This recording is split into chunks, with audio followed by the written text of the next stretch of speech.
The honor of being the final presenter of the year goes to Emma Alexander. Emma is the daughter of Carlos and Lindsay Alexander. She has attended Stonebridge School for 5 years. Emma's parents describe her as compassionate, wise, and multi-talented. Her teachers describe her as loving, supportive, joyful, and faithful. Please welcome Emma as she presents her speech entitled Love Over Fear. Woo!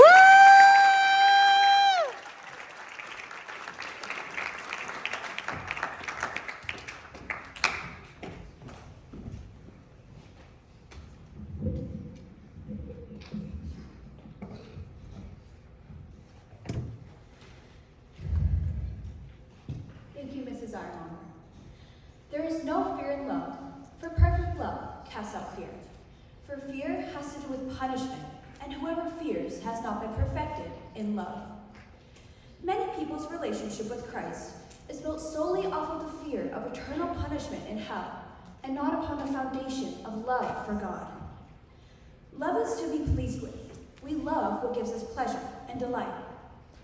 Fearing hell over loving God creates a toxic relationship between you and the Lord because it idolizes fear, leads to fear-based evangelizing, and stops you from the intended fear of the Lord. Once we trust in Him, we know that we will never perish, and we never need to fear hell again. To continue to fear hell is to doubt that Jesus has forgiven us. Think of Jesus as a friend. You should never be in a relationship with a person because you are afraid of what might happen if you are not. Idolizing your fear before loving God takes the power from your relationship with Christ and gives it to hell. This idolization throughout generations lasted because it produced results. However, behavior motivated by fear should never be confused with behavior motivated by love, even if the behavior itself is identical. When Christians love God fully, He forgives them for their past, present, and future sins, thereby freeing them from the burden of questioning their eternal fate. A lot of people today spread the fear of eternal condemnation when they teach. Preaching hell, as it is called today, disrespects God by contradicting what He has taught.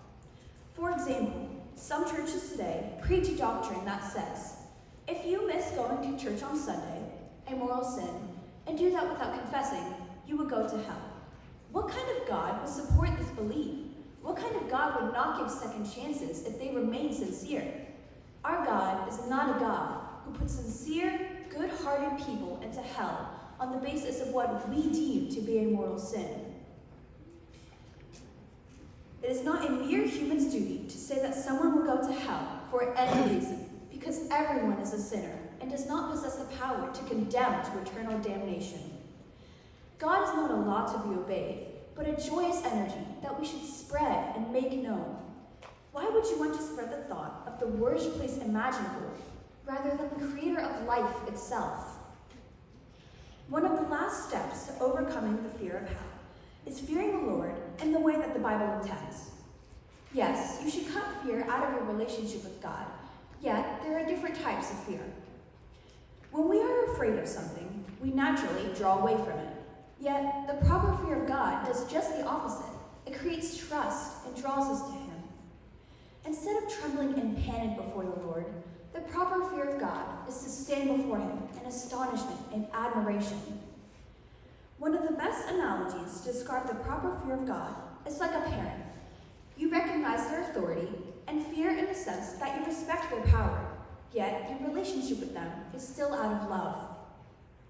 You possess the power to stop a detrimental attack from Satan, and if you do not fix this issue, you will raise another generation that gives their power to the enemy. When you fear hell before you love God, you give the power in your relationship to Satan, which leads to preaching hell and goes against how God said to fear. A terror-based relationship with God idolizes fear, when your relationship with Him should be based on your love and connection with Him. Christians should also take upon the responsibility of sharing the gospel, but through love, not trying to condemn people to eternal suffering. God is all-powerful, and although the Bible says to fear Him, it means tremble in awe and respect, not in terror. Hell is real.